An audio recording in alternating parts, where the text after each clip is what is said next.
The next time you're frightened in the dark, don't scream. Hey guys, how's it going? It's me, and welcome back to my channel. If you've noticed, I've been doing a ton of mask making and stuff, and I thought something fun to do and start doing be to showcase some of the masks. Either masks that I have made and the thoughts behind them, or masks that I've had friends make for me, or just masks that I have procured over time. And the first one I wanted to focus on is this guy right here. It is the West German hobo, if you want to check all that out. And a lot of people are like, it's not really that significant. But I purchased this in a blind auction at a haunted house auction. It was in, oh gosh, I want to say it was about 6 or so years ago. There was a haunted house called Hannah Haunted Acres, and they had a bunch of their attraction stuff for sale, and this was one of the items that was in a tote with other masks. And I didn't even really look through it. It was mostly still sealed. I probably bid $5 on that tote and another tote as well, and pulled this guy out of it. I actually opened the box first thing a little bit last year and discovered him. And yeah, there's a lot of famous West German masks that are out there, and this is one of them. And we'll do some quick shots, and I'll give you a history lesson on this mask and why it's so impressive. There is some minor damage. If you see right here in the ear, there's a small hole right there. That is not the ear hole.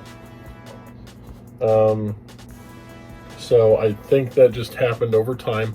Actually, when I uncovered this, because this is a vinyl mask, not latex, because you can definitely tell the difference in smell between vinyl and latex, but this also had mold growing on it. And I think it came off from some of the other latex masks that were in the box. So I'd gotten that completely cleaned inside and out. And so another big step that I need to try to do is to fix the hair, because if you see how the hair is stuck and matted to the head, that is not how it's supposed to be. So I don't know if I can actually do it myself, or if I may know some kind of a hairstylist I can send this to have them fix it, or not. If I can, that would be great. But if not, it was an awesome find. Also, any of you guys that are hardcore Slipknot buffs will recognize this mask.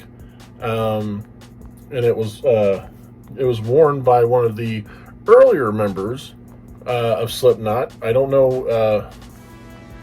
Well, I mean, why I keep talking about it. Just watch this. Oh, look, the voiceover version of myself. Anyway, this wonderful vintage West German hobo mask is considered an oddball mask in the Slipknot community.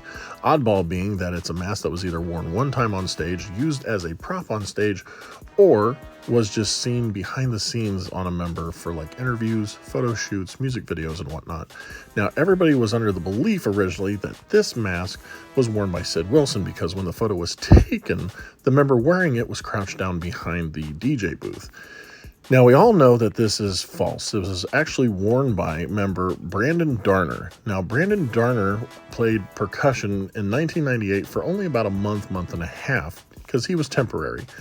But when he did wear that, he was wearing the Liar mask that Chris Vaughn ended up taking over when he signed on to the band. But this mask he did wear, but only as the roadie. Now, the roadie still wore jumpsuits just like the other band members, but instead of wearing numbers, they had letters that were upside down, and I believe Brandon's was a B that was upside down. So even though it was just a roadie wearing the mask at the time, the Slipknot community still holds this high in regards and is a great collection piece for all. Alright, so thank you for watching this quick little video. I hope you enjoyed it. I'll try to do some more like this. But yeah, until then, you know, Don't scream. Yeah.